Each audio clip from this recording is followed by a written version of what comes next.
Hi, it's Craig and Richard with another mindful moment. Mm-hmm. Yes, and we're going to be exploring the festive season, this sort of particularly strange time of the year, which presents its own challenges. What's the first challenge, do you think, Richard? I'd say probably one of the main challenges would be switching off. Switching off. For people who are working, just letting go of work and taking some time to actually relax, maybe be with loved ones or be by yourself. Yeah. Not always easy. We've probably spent the whole year thinking about a holiday while we're at work.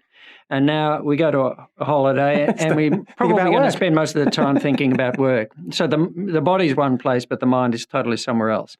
So we miss probably the first part of our holiday until eventually the mind catches up. And then we start to take in the scene and where we are and so on. But perhaps if we're mindful, we can actually go on holiday from day one. Yeah, physically and mentally on holiday and fully enjoying it. Yeah, that's right. So coming back to the moment, just be present where you are. Mindfulness 101. Yeah. Now, what other challenges do you think are around?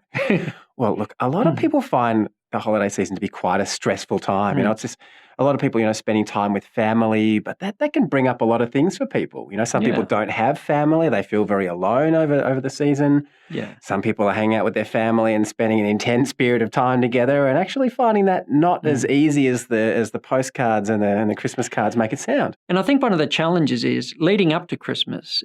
If we've had uncomfortable experiences in the past, the mind has probably done a fast forward and played the anticipation 1,000 times before we even get into the same room, the same place with the relatives or whoever it might be. Yes. And so we've not only experienced weeks and weeks and weeks of stress, but we've also stepped into the situation again with a whole lot of baggage. And it's kind of like history repeats itself. And then a lot of us are sitting there tired after a busy year, maybe had a few drinks.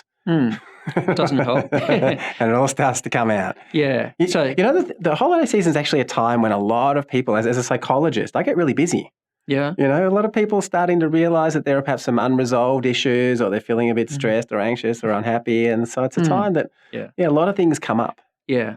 So not running ahead of ourselves, stepping into a situation just with a kind of openness, a kind of acceptance, a kind of just let it be what it is. Yes. And after the event, not to have 1,001 replays and to move on. Not trying to change anybody, just trying to practice some acceptance perhaps, still having good boundaries, but perhaps just practicing a little bit of acceptance. Yeah. Yeah. I suspect one of the other things is relates to food and drink, which is has its own particular challenges. Oh, you think there's a lack of mindfulness around eating and drinking over the festive season, Craig? Could be. I have had the experience of overeating once or twice myself. And last year, you mean? Yeah. No, I've tried to correct that. But it's just like to actually be mindful when we're eating. Yes. Apart from just enjoying food if we are having a meal, but to enjoy the food, to slow down the eating, to taste it. To really savour it. It's such delicious food a lot of the time, isn't it? And just to pick up those little satiety cues that the body might give us, sort of like, thanks, I'm good. But if we ignore those little moments,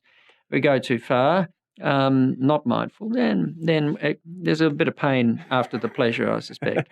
So slowing down, savouring the food, noticing the cues in the body. Yeah, I think that can help. Yeah. Yeah. So there are just some basic tips for getting through the festive season. So we wish everybody a happy season. Yeah. And we'll see you next year.